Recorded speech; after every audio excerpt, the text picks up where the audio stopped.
Hi, my name is Monique Brewer, and this is my baby. Denise Brewer. And we are here to just just discuss, just communicate who we are and why, basically, right? So while we're doing this podcast, the importance of it and where it stems from is our evolution of our relationship. So I'm a single mom. I had her at 15, and it was, as you could probably guess, a crazy time for me and as well for her. So, but we've evolved over the years.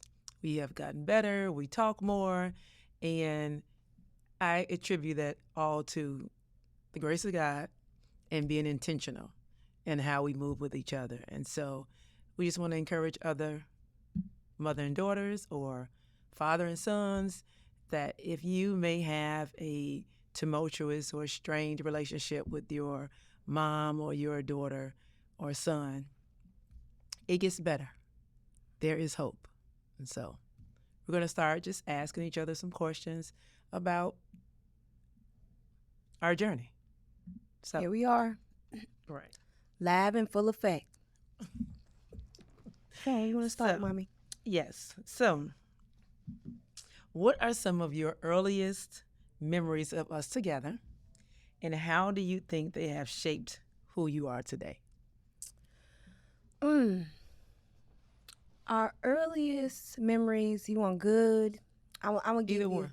Okay, the earliest memories, specifically is, that comes to my brain and stands out because I can still remember them now, is when you went to college, in Edwardsville, and you were doing your own thing. I don't know if that was your first apartment or the time, that was your first time away from your parents, but you had your own apartment, you had 2 kids, you were going to college, you were doing your own single mom thing. You was rocking it, girl. I was riding the bus to school by myself. I felt like, big man on campus. You could tell me nothing. But just, you just trying to maneuver through life with 2 kids with no help. And you were kicking butt. To us, you did a good job of it not looking like you were struggling or, the most I could say was I just saw you tired. It's like you were just tired. You were always really patient. Of course, I helped in the small ways that I did with making cereal and getting Kaya up or, doing those little things. But that's one of my earliest memories, just watching you evolve as a parent, even in that early stage. I think I was about 5 at the time, 5 or 6. Yeah. But yeah, those are one of my fondest memories because, you didn't have help and you saw what you were made of without the help in that space. Okay. Yeah. How has it shaped you today? Who you are today? It shaped me. I guess, I'm the oldest on both sides, between me and Kaya, and then, my dad has other kids. So I'm the oldest on both sides. I mean, that got me to walk into my big sister role, I take that very serious. And, sibling relationships, they rocky. But it just showed me that I was a leader. You always said that when I was younger. But that helped me walk into my role of being able to lead, I saw you lead us, without the help of a man. And that kind of just helped me, make decisions as far as, losing friends or keeping friends or how I would stand out in the masses with other people or how I need to be that example for my siblings.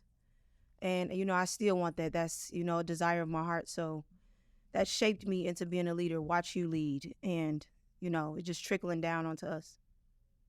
Well, before I ask the next question, let me just add this. Mm-hmm. It was not easy. And I did not feel like I was kicking, but I felt like I was hanging on by the skin of my teeth. So It was. Right, it was. And again, that was nothing but the grace of God because if I don't know if you recall, but that was around the time I had went away to college around the time that Daddy had just passed away. Yep. And so I was really close to my father. Um, and he was in the household with me. He helped me with homework, all of those things, and was there for me and all of my siblings. And I was literally hanging on by a thread. And yes, whatever I was doing, not only was the grace of God, it was my village. Absolutely. Because we didn't have speed dial at the time, but well, it was on some phones, but not on my phone at the school. Yeah. But I kept my sisters and my mom on the phone all the time, so they were my help, my voice of reason. So, yeah, I'm glad that was your insight, though. Now, on the flip side of that, what was your earliest memory that of within our relationship that may not have been in the best light? So since we've been completely transparent, Yes, be completely transparent. there was this one time I was being fast, y'all. I was about 12 and I invited a boy over. And, my mom found out about it and she was just like not so nice about it. Of course, like all parents. But, that space specifically, when I was 12, it kind of like, I always, I wouldn't say I was a troublemaker, in all aspects, but it kind of like it broke the trust, in our relationship as a whole. Like that's when I verbally heard you say out your mouth that, trust was gone, and I had to work to get it back, and that was a feeling, I felt disappointed in myself at that moment. Like sometimes you get in trouble, you overthink it, or you don't really put too much thought into it. You just like, oh, this is the time where I'm getting in trouble again. But that was the first time like I felt in my core like, dang, I let her down and let myself down, And it was like, we always got, we got spankings, who didn't get spankings, but think verbally with your words on top of getting a spanking. It was like, dang, this hurt. I don't know how long I'm gonna get back. You know what I'm saying? Like, that was of course, again, you were a single mom, you reacted in the way that you knew to be best and off your feelings at that time. But yeah, it was just hard for me to process. Like dang, I shouldn't have if I got away with anything else, I ain't gonna try it for a while. I ain't say not again, but I ain't gonna try it for a while. You know what I'm saying? To be clear. So yeah. So let me give you a question. All right, I'm ready. Just to touch on lightly on what we talked about, in what ways do you think your upbringing was different than mine? That's I think that's an easy one for me, just simply because of the dynamic of what is obvious, right? Mm-hmm. Having a father in the home who was with me and helping and doing the things that a father is supposed to do, right? And working, and my mom not having to work, and being able to be a part of the school and systems and everything that was going on to kind of keep an eye on us and help cook and all of those things. So, and then of course on the flip side, I didn't have a man in the home with you all. And so it was just, the village, your uncles and sisters, your aunties and different things like that, helping and assisting where needed. So they kind of filled the role of that. But yeah, I think that's the glaring thing for me. And just, of course, because I was a young mom. And so, whereas my mom was able to, my mom and dad was able to discipline out of, I'll say, more of a clearer state of mind. Mine was all out of emotion, I believe, and not really knowing better, right? So, and what was the best ways to discipline, or even thinking that out, right? Because as you know, I was more of a disciplinarian than I was the nurturer when you all were younger, and so. Yeah, I think that was. How do you think that shaped us individually as people? Like your take on you individually, and then seeing me as a person individually. How has that shaped us to where we are now?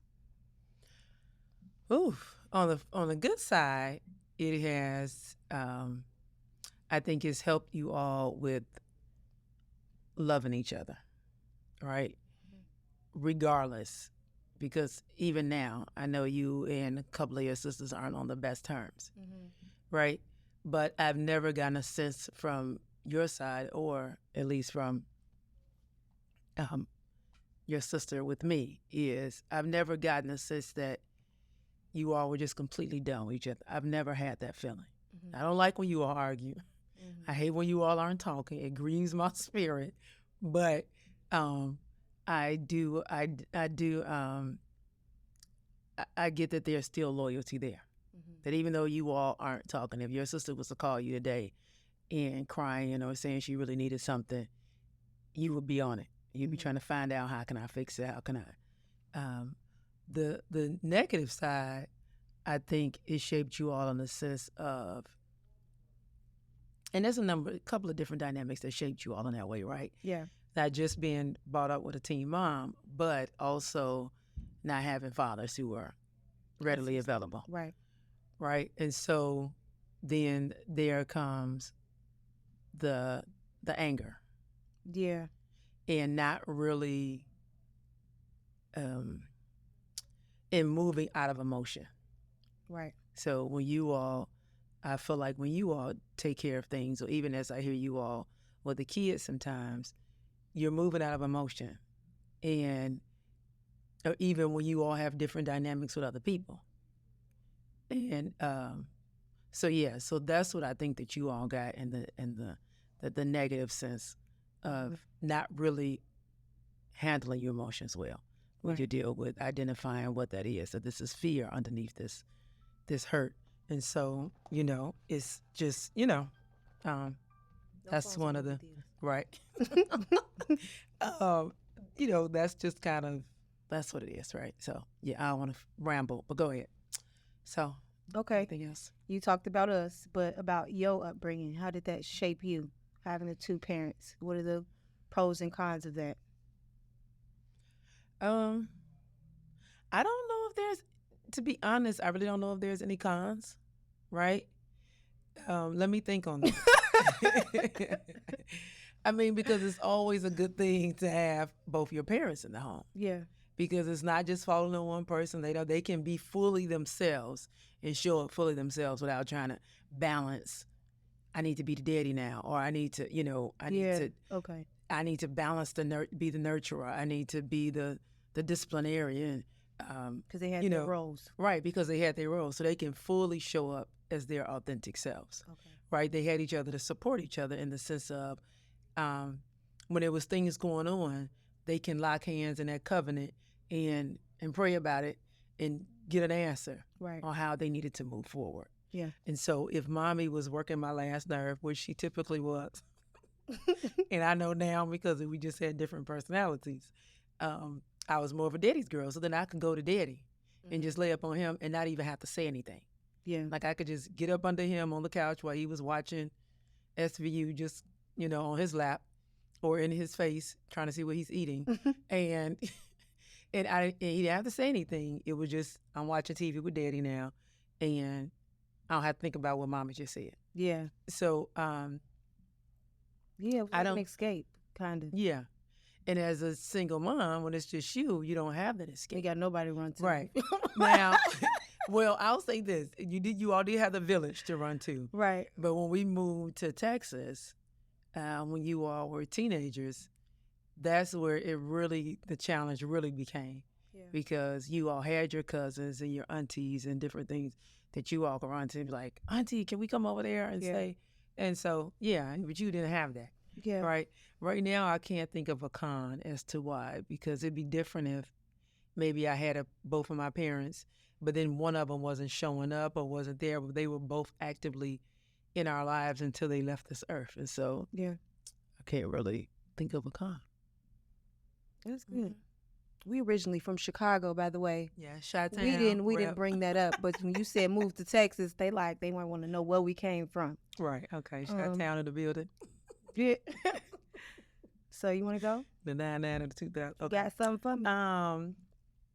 Yes, I do. Can you share a time when you felt particularly connected to me as your mom, and what made that stand out for you? Um, yeah, I'm gonna go with recently. So, I would say within the last year, we've gotten closer, right? Nope, Hmm. no. Okay, it's another Track time. back. Yeah, Okay. I'm gonna go back, y'all. All right. So, I was about 17, right? And we had like a rocky relationship. It was quite tumultuous at that time.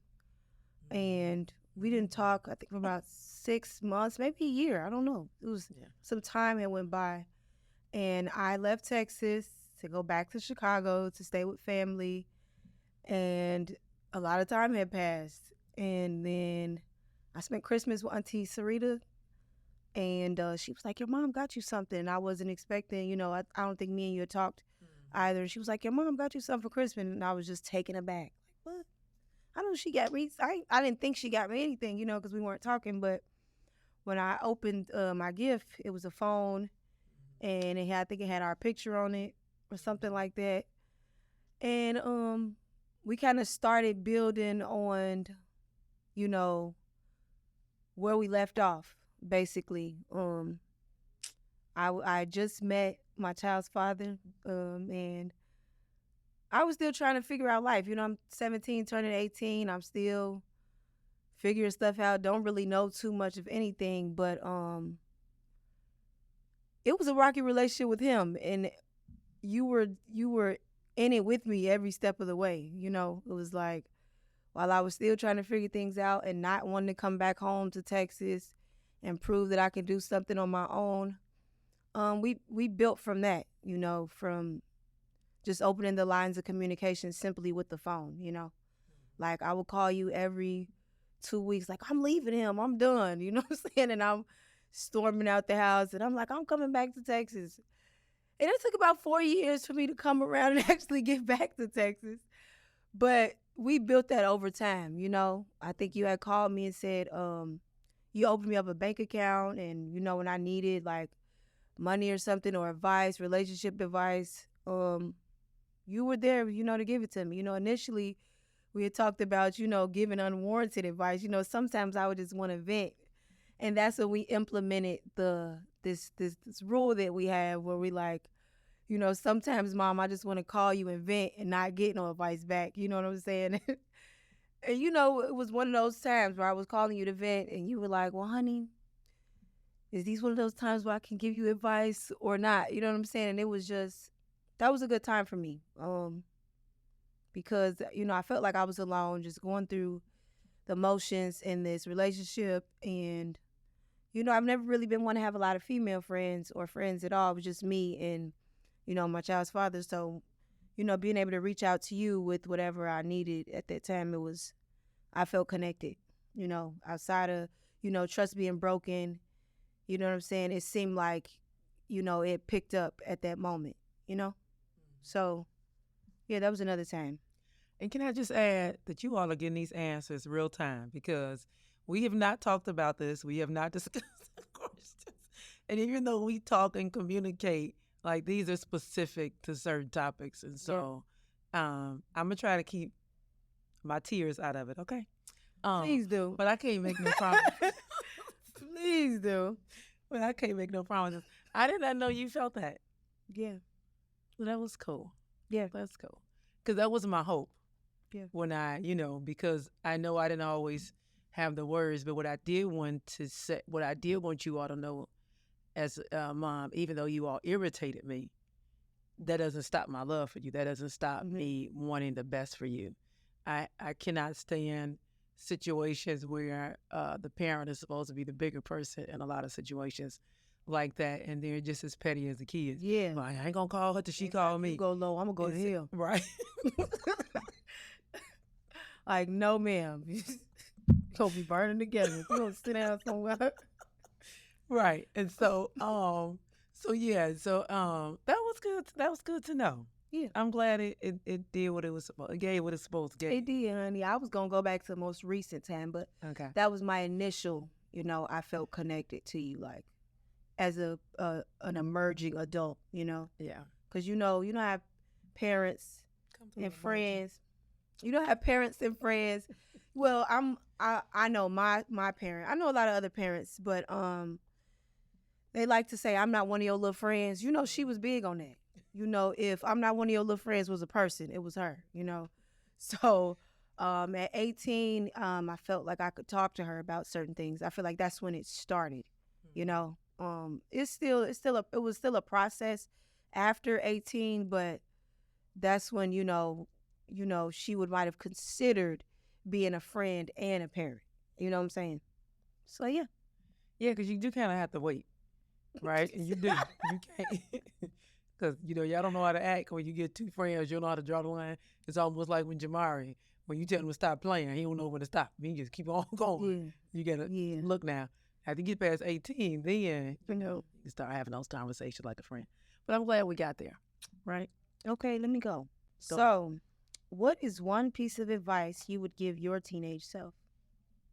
Oh, okay. I like that. Good. Yeah. Comment, honey. What I would tell advice I would give my teenage self is a couple of things. It gets better. Mm-hmm. You have what you need to do this. Forgive yourself. Good. And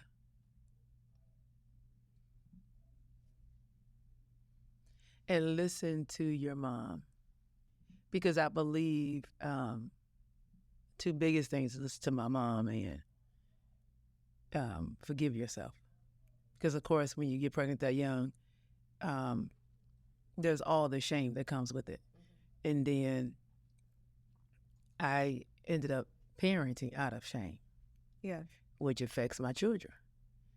And ultimately affects our overall relationship. And so in the listen to your mom, just it says that's in a nutshell, right? Listen to my mom, because you think you know stuff even though you're a teenager, and it's like, sit down someday where like you need all the help you can get around here. And like I would listen to her on certain things, but when it came to maybe disciplining or not being as or easing up a little bit, or even just giving her perspective on how I was moving in a certain situation. Right. I would be like, heck, this child make me grown. So the craziest thing ever, right? Yeah. Like teenagers are nuts when they're younger, but we truly are. Yeah. And so yeah, that would be the advice I would give: is be easy on yourself, be kind to yourself. So yeah, I would take all that advice too, honey. Mm-hmm. I would. So, you want me to do one now? Go ahead. Okay. I'm ready. In what ways do you think our personalities are similar, and where do you see the most differences between us? Oh, honey. I'm still in this cloud where it's all gray areas to me, because sometimes, yeah, because sometimes I feel like my daddy, and I don't like him like that. I mean, he cool. I love you, Dad. But specific things. I know that we are both leaders. I know that we stand out in a crowd. I know that we are both emotional. I feel like you might be more emotional than me, though, because you will cry at the drop of a dime. You weren't always emotional. I would say you're an emotional gangster, when you lost your touch. I would say our parenting styles are little different. A little different. Only because, I feel like I try to incorporate this gentle parenting thing, right? Balanced with a little old school. And again, you had two kids, young. I only have the one, and I wasn't a teenage mom, you know what I'm saying? So I have a lot more patience, I feel like, Um your village was bigger, obviously. Um my village is big, but since we are in Texas and not in Chicago, I don't have as much help, but I think we're both very headstrong. Um I also think like little things. Like you remember we made the comment about uh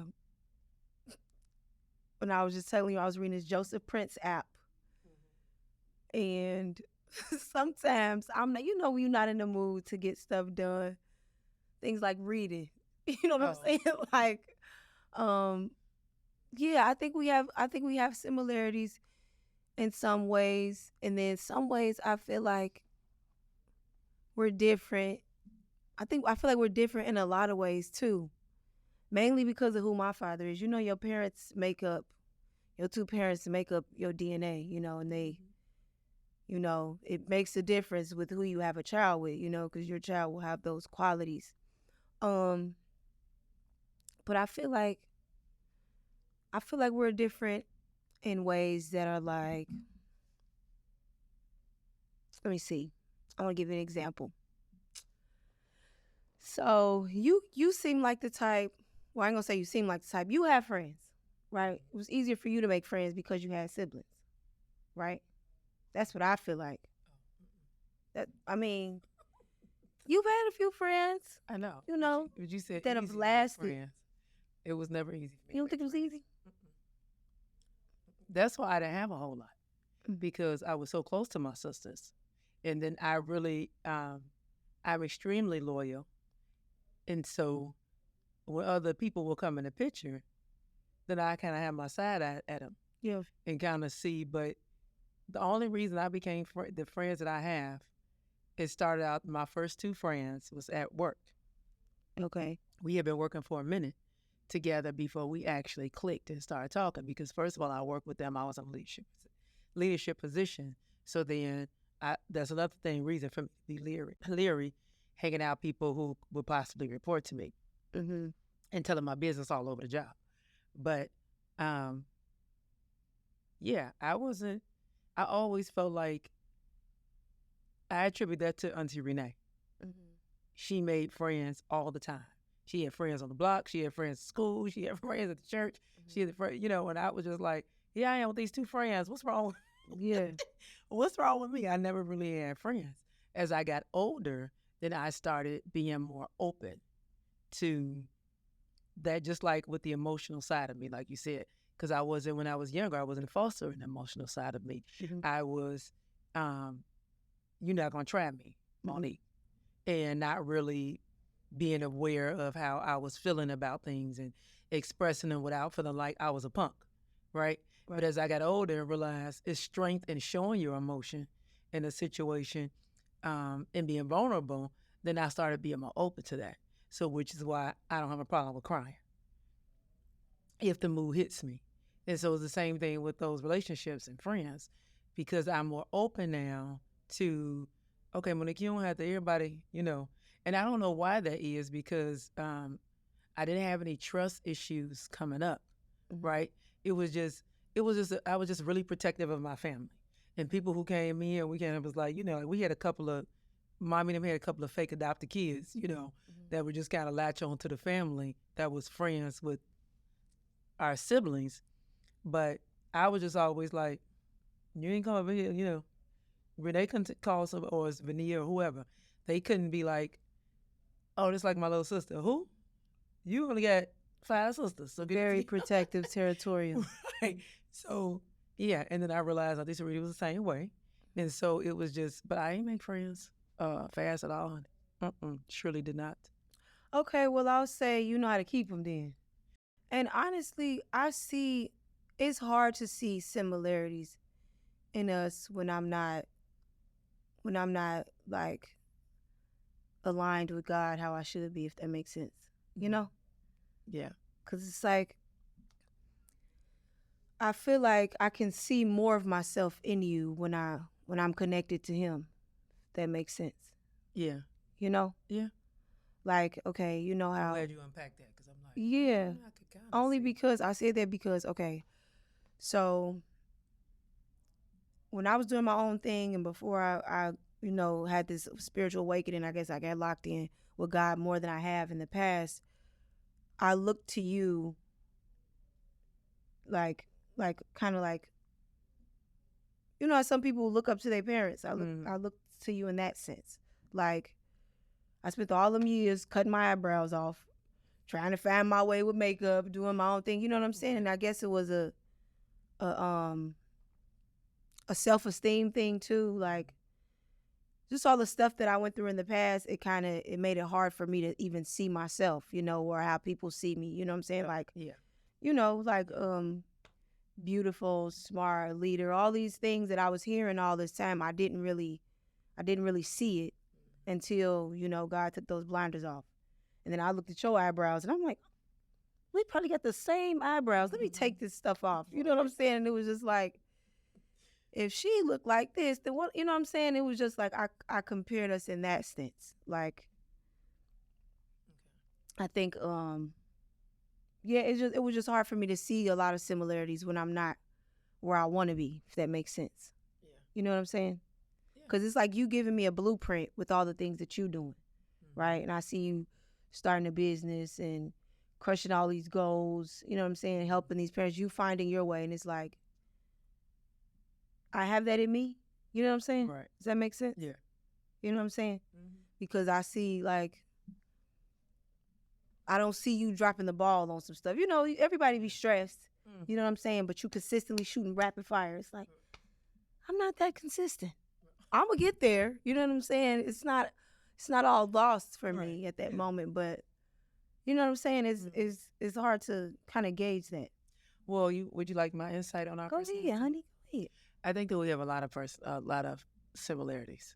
With the bad, it would be our attitude, right? Who got attitude? I don't have an attitude now, Okay. and you coming up off yours, but that quick temper, I would say, I used to have, and that was similar in the same way. When I was younger, I was stubborn, like you were. When you would get arguing with somebody and it's taking you you mad for 2-3 days later.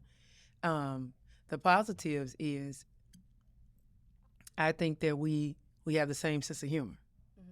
I think that we're both equally sarcastic. Love to eat. Quick-witted, right?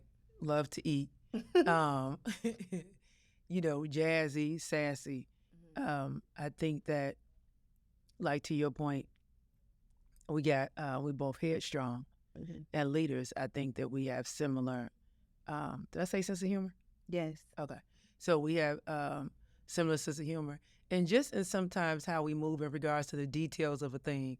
Like we prefer to just get to the bottom line, Like and not have to deal with all the extra details. Just tell me the finished product. We like right? the bigger picture. Yeah, and so, but yeah, I think that's one thing that stands out, right? Yeah. And I think that we're both thinkers. Yeah, I would agree with all that. Yeah, to be honest, I can't. To be honest, right now, sitting in this moment, I can't think of too much that we're not alike. Because sometimes, and maybe, and I guess I see that of course, your viewpoint is going to be different because you're seeing it from behind, right? Right. Whereas I'm seeing it from ahead. Right. Because a lot of things that I see that you do reminds me of the younger me. Okay. And it's scary sometimes. I'm like, ooh, that kind of was, a lot of things that I could point to and be like, Lord, this is why we would always butt heads. But yeah, because you asked me so many times, why are you like this? I'm like, I wish I knew, honey, because like, where does it come from? Where does it come from? So yeah, that's my take. Okay. How would you describe our relationship and how has it evolved over the years? Ooh, okay. Um, like all mother-daughter relationships, it's been rocky. Um, I think with, of course, trauma and PTSD and all the things that you go through in life, you know, it's been up and down specifically for that reason. Um, to lay the foundation, I think it's been good overall. You know what I'm saying? All mother and daughters fight, whatever fallout, but it's evolved into now I can call you my friend. Um, yeah, we're besties. No, but yeah, I wouldn't have saw that. At one point when I was like extremely angry, I was like, she ain't coming to the wedding. You know what I'm saying? But now, I couldn't see it without you. I couldn't see it without you. You know what I'm saying? Pull it together, mom. Pull it together, girl. Um, the the the big moment for me. You asked the question earlier about where did I feel the most connected. Um, the highlight I would say is last year. Of course, when I was struggling with addiction and going through, God was taking me through the ringer with some stuff. You were also going through some things too. I lost a job, not last year, but 2022. I lost, the job working at UPS. Um, I didn't get fired, but I lost the job. Um, I stopped working at UPS. I just got out of a relationship. I was losing friends. Um, and God was just doing his big one at the same time. I started getting in my word. I can't really think of the specifics on how I got there because I know I wasn't in my right state of mind. But I know I had the urge to have a stronger relationship with you. Just watching my cousins with their mom. We had this conversation before when I was telling you like I want to be closer. You know what I'm saying? But for some reason it's just not it. You had your reasons and I had my reasons, but that one conversation we had, I think Like it was 8 hours. it was about 6 hours. Yeah, She 6 or was 7 talking me hours. up under the table, yeah. It was like we went from the living room to the kitchen to her room to the bathroom, and it kind of sounded repetitive, but we were touching on a lot of topics. You know what I'm saying? And it was like it was so necessary because after talking and even the few times throughout the conversation I felt like I wasn't being heard, it was still an intentional conversation that we were having. You know what I'm saying? I was completely open and transparent. You were open and transparent. And again, it was stuff I probably didn't want to hear but needed to hear. And maybe it was the same for you, but there was this it was a block, it felt like, on my heart. You know what I'm saying? To where I couldn't, you had your reservations about why you didn't want to, but it was like a resentment that I had or an anger that I felt towards you. You know what I'm saying? Just all the stuff that we had growing up and, just trying to maneuver through this relationship with you. It was like I love her, but I don't like her. You know what I'm saying? It was like, but I want to like her. You know what I'm saying? And that conversation was so necessary. So I think after we talked and we finally separated, like I went into the bathroom and you went wherever you were, it was like, I felt so light. Like I never felt that light before. It was like when we saw TD Jakes deliver that lady, you know what I'm saying? It was like, I felt like I felt free. Like I felt like, some shackles was taken off of me. Like, okay, now. Oh, now shackles. Yeah, I felt like now we can move. You know what I'm saying? It was like we was stuck. Now we can move. I'm gonna stand on what I'm talking about. I feel like you gonna do your end of the bargain, and we just gonna be intentional about this relationship. You know what I'm saying? And it was like every conversation after that, it got easier. Like when you would tell me something that you acknowledged or you saw in me, or maybe something that you had an issue in the past, and now we can have that conversation without my emotions being tied to it or me being in my feelings or just shutting down. You know what I'm saying? That 8-hour conversation was the blueprint for where we're gonna take this relationship. You know what I'm saying? It was like, okay, now I can call her my friend. Now I like her. Now she invited to the wedding. It was just all this stuff that I saw for us. You know what I'm saying? And that's when the conversation with the podcast initially came up. You know what I'm saying? Of course, I wanted my right man then, but you was like, girl, we gonna talk about it. We gonna get it together. But it was, I think, I like you said, you was going through your thing. God had taking some stuff away from you. Y'all, this tape was a little rocky. God had took some stuff away from you, and he took some stuff away from me. And it was like that isolation was needed for both of us. You know what I'm saying? And I was always telling you, I don't want a man or relationship or none of these things or try to build with somebody if I can't get my house in order.